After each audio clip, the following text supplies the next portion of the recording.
Hello friends, बहुत बहुत स्वागत है आप सभी का एक बार फिर से सरकारी हट में। तो इस वीडियो में जो है हम लोग एक बहुत ही इंपॉर्टेंट डिस्कशन करने वाले हैं जो कि आपके SGPGI से रिलेटेड होने वाला है। ठीक है, तो फाइनल एडवर्टाइजमेंट आ चुका है SGPGI में। जैसे कि आपकी काफ़ी सारी वैकेंसीज निकली हैं स्टाफ नर्स के लिए, मेडिकल लैब टेक्नोलॉजिस्ट के लिए, तो वो सारी चीज़ें जो हम लोग इस वीडियो में डिस्कस करेंगे। ठीक है, तो जो भी डिटेल्स है कि इसकी जो एग्ज़ाम फीस है, ठीक है, वो कितनी होने वाली, कितनी सीट्स हैं हर कैटेगरी में, क्या एलिजिबिलिटी है हर पोस्ट के लिए, तो वो सारी चीज़ें हम लोग जो है SGPGI में जो रिक्रूटमेंट के लिए वैकेंसीज निकली हैं वो हम लोग जो है इस वीडियो में डिस्कस करने वाले हैं।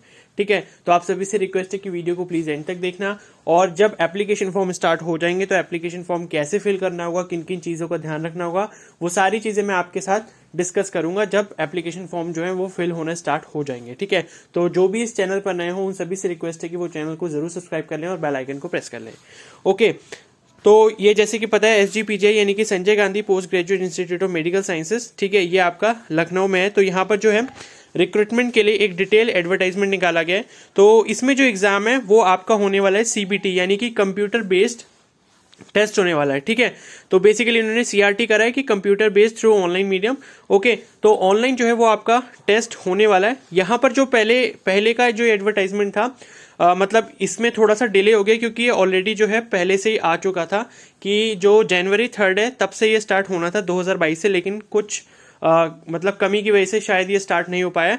तो अब जो है इसका फाइनल एडवर्टाइजमेंट दोबारा से रिलीज किया गया है और एप्लीकेशन फॉर्म जो है वो आपके मार्च में स्टार्ट हो जाएंगे। होपफुली जो है 1 मार्च को ये फॉर्म स्टार्ट हो सकते हैं। ठीक है, ओके, तो यहाँ पर हम लोग जो है पहले सीट्स के बारे में डिस्कशन कर लेते हैं। तो पहली जो पोस्ट है वो है हमारी सिस्टर ग्रेड 2 या फिर आप बोल सकते हो स्टाफ नर्स की वैकेंसी।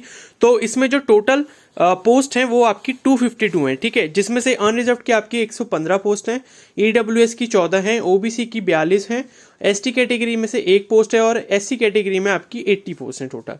ठीक है, और इसमें जो आपका लेवल है वो लेवल 7 होगा। ठीक है, जो आपका मतलब क्या बोलते हैं पे मैट्रिक्स लेवल जो है वो आपका लेवल 7 है। ठीक है, तो लेवल 7 या फिर ग्रेड 7 की ये जॉब है।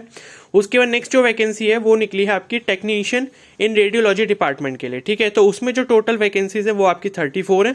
ओके, और 34 में से जो है अनरिजर्व की 14 है, EWS की 3 है, OBC की जो है 10 है, ST की कोई नहीं है इसमें, और SC कैटेगरी के लिए 7 सीट्स हैं यहाँ पर। ठीक है, और दिव्यांग के लिए जो है 1 सीट है, और जो स्टाफ नर्स था उसमें भी दिव्यांग यानी कि जो PH कोटा जिनका है उनके लिए जो है 10 सीटें जो है यहाँ पर रिजर्व रखी गई हैं। नेक्स्ट जो है वो है टेक्नीशियन इन रेडियोग्राफी या फिर रेडियोग्राफी विंग। ठीक है, तो इसमें जो है टोटल वैकेंसीज 8 हैं, जिसमें से 4 अनरिजर्व की हैं, 2 OBC की हैं और 2 SC की हैं। क्लियर हो गई इतनी बात? ठीक है, और ये दोनों जो वैकेंसीज हैं आपकी टेक्नीशियंस की, ये आपकी लेवल 6 की हैं। और तीसरा जो है वो है मेडिकल लैब टेक्नोलॉजिस्ट। इसमें आपकी टोटल पोस्ट जो है वो है 137, जिसमें से 5 आपकी दिव्यांग की हैं यानी कि PH कोटा हो गया, 55 जो है वो आपकी अनरिजर्व कैटेगरी, 14 जो है EWS की हैं और 37 जो OBC की हैं, 2 आपकी ST कैटेगरी की हैं और 29 जो है वो आपकी SC कैटेगरी की है, और ये भी लेवल 6 की आपकी जॉब है। ठीक है, फिर नेक्स्ट है जूनियर मेडिकल लैब टेक्नोलॉजिस्ट। इसमें आपकी टोटल जो वैकेंसीज है वो आपकी 23 है। अनरिजर्व कैटेगरी की 9 है, EWS की 2 हैं, ठीक है, OBC की 8 है यहाँ पर और SC कैटेगरी की 4 है, और ये जो है ये लेवल 5 की जॉब है आपकी। ओके, तो ये सारी चीज़ें हमने देख ली हैं। अब उसके बाद जो है हम एलिजिबिलिटी के बारे में थोड़ा डिस्कशन कर लेते हैं। ठीक है, कि ये जो वैकेंसीज निकली इनके लिए आपके पास एलिजिबिलिटी क्या होनी चाहिए। तो यहाँ पर मैं आपको दिखा देता हूँ। तो पहले हम बात करें अगर सिस्टर ग्रेड 2 या फिर स्टाफ नर्स की अगर हम बात करते हैं तो उसके लिए आपके पास जो क्वालिफिकेशन है वो कम से कम या तो आपके पास होने चाहिए BSc ऑनर्स नर्सिंग या फिर BSc नर्सिंग। ठीक है, कोई भी आपके पास हो, BSc ऑनर्स नर्सिंग हो या फिर BSc नर्सिंग हो, from an Indian nursing council recognise institute और यूनिवर्सिटी। ठीक है, ऐसी यूनिवर्सिटी या फिर ऐसे इंस्टीट्यूट से होनी चाहिए जो INC से आपका रिकॉग्नाइज्ड हो। दूसरी इसमें एलिजिबिलिटी है या तो आपके पास BSc नर्सिंग हो, दूसरी हम जो बात कर रहे हैं वो है आपकी BSc इन पोस्ट सर्टिफिकेट या फिर post basic BSc nursing from an Indian nursing council recognise institute और university registered at nurse and midwife in state या इंडियन नर्सिंग काउंसिल। ठीक है, तो ये दूसरी एलिजिबिलिटी हो गई। तीसरी एलिजिबिलिटी है diploma in general nursing and midwifery यानी कि जो GNM होता है उसका डिप्लोमा आपके पास हो, और registered as nurse and midwife in state या नर्सिंग काउंसिल। ठीक है, तो आपने जो है GNM का कोर्स कर रखा है और जो है आप रजिस्टर्ड भी हैं एज अ मिडवाइफ या फिर नर्स इन स्टेट या इंडियन नर्सिंग काउंसिल। ठीक है, या तो स्टेट नर्सिंग काउंसिल में आप रजिस्टर्ड हो, ठीक है, या फिर इंडियन नर्सिंग काउंसिल में आप रजिस्टर्ड हो। उसके बाद तीसरी क्वालिफिकेशन जो इसी में है वो है 2 साल का experience in minimum 50 bedded hospital after acquiring the educational qualification mentioned above. ठीक है, तो पहले आपने अगर जीएनएम कर रखा है, उसके बाद अगर आपके पास इंडियन नर्सिंग काउंसिल या स्टेट नर्सिंग काउंसिल में आपका रजिस्ट्रेशन है, और तीसरी चीज ये है कि आपके पास 2 साल का एक्सपीरियंस है मिनिमम 50 बेड वाले हॉस्पिटल में, तो आप जो है इसको तब स्टाफ नर्स के लिए भी फिल कर सकते हैं। ठीक है, तो ये स्टाफ नर्स की जो है या फिर सिस्टर ग्रेड 2 की जो है एलिजिबिलिटी वो मैंने डिस्कस कर लिया है। नेक्स्ट है टेक्नीशियन इन रेडियोलॉजी डिपार्टमेंट। तो इसके लिए जो है आपके पास 10+2 होना चाहिए साइंस सब्जेक्ट के साथ, और इसके साथ जो है आपके पास डिप्लोमा कोर्स होना चाहिए रेडियोग्राफी में। ठीक है, या रेडियोलॉजी में जो है वो आपका क्या होना चाहिए, डिप्लोमा होना चाहिए।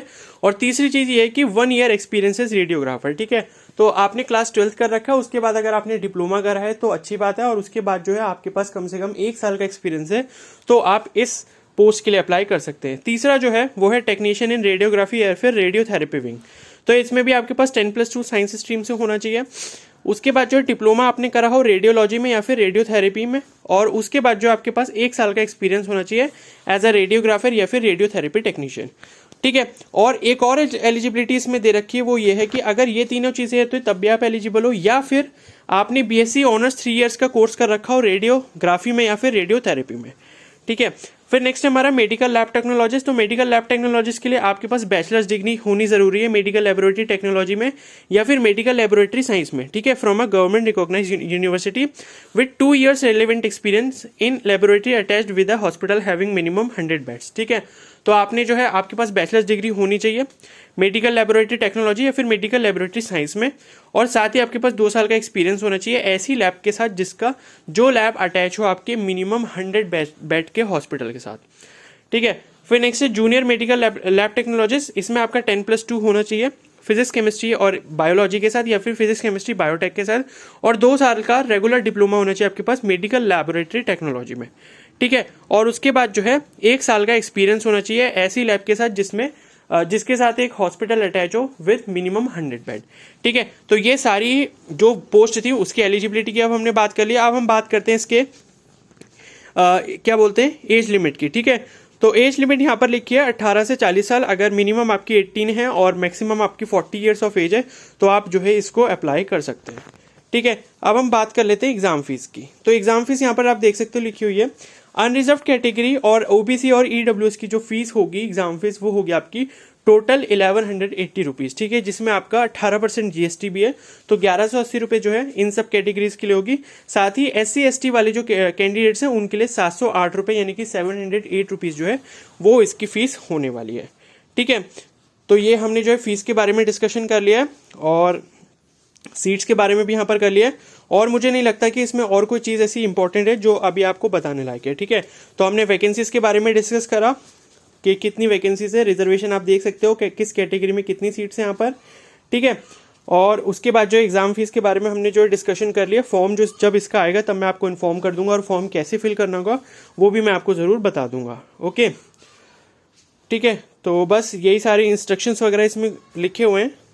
ठीक है, और एज लिमिट के बारे में मैंने बता ही दिया, रिजर्वेशन के बारे में यहाँ पर लिखा हुआ है, यहाँ पर एलिजिबिलिटी क्वालिफिकेशन के बारे में लिखा है। ठीक है, तो यही सारी इन्फॉर्मेशन थी जो आपकी SGPGI की जो आपकी ये रिक्रूटमेंट आई है उसमें जितनी भी वैकेंसीज हैं, जितनी भी पोस्ट हैं, ठीक है, कौन सी पोस्ट के लिए जो है कितनी वैकेंसीज है, वो सारी चीज़ें मैंने डिस्कस कर ली है। एग्जाम फीस डिस्कस कर ली है, साथ ही मैंने ये भी बता दिया कि आपका एग्जाम फॉर्म जो है कब से स्टार्ट होने वाला है। ठीक है, तो जो भी ऐसे कैंडिडेट हैं जिन्होंने GNM कर रखा है, ठीक है, मेडिकल लैबोरेटरी टेक्नोलॉजी में बैचलर्स डिग्री कर रखी है या फिर डिप्लोमा इन रेडियोग्राफी कर रखी है, डिप्लोमा इन रेडियोलॉजी कर रखा है, तो वो सारे ही कैंडिडेट्स जो है इसको अप्लाई कर सकते हैं। ठीक है, तो बस इस वीडियो को फिर यहीं पर एंड करते हैं, और सभी जो भी ऐसे कैंडिडेट्स हैं जो इस चैनल पर नए हो तो उन सभी से मैं रिक्वेस्ट करूंगा कि चैनल पर अगर नए हो तो प्लीज़ ज़रूर सब्सक्राइब कर लेना, क्योंकि जैसे ही फॉर्म आएगा मैं आपको तुरंत इन्फॉर्म कर दूंगा, और फॉर्म को कैसे फिल करना होगा वो सारा प्रोसेस जो है वो मैं आपको स्टेप बाय स्टेप एक वीडियो में ज़रूर बता दूंगा। ठीक है, और भी इससे रिलेटेड जो कोई अपडेट आएगा तो वो मैं आपको तुरंत दे दूंगा। ओके, तो अगर ये वीडियो हेल्पफुल लगी होगी तो प्लीज़ को लाइक कर देना और अपने फ्रेंड्स के साथ शेयर कर सकते हो। चैनल पर नए हो तो ज़रूर सब्सक्राइब कर लेना और बेल आइकन को प्रेस कर लेना। Okay, so thank you and have a nice day.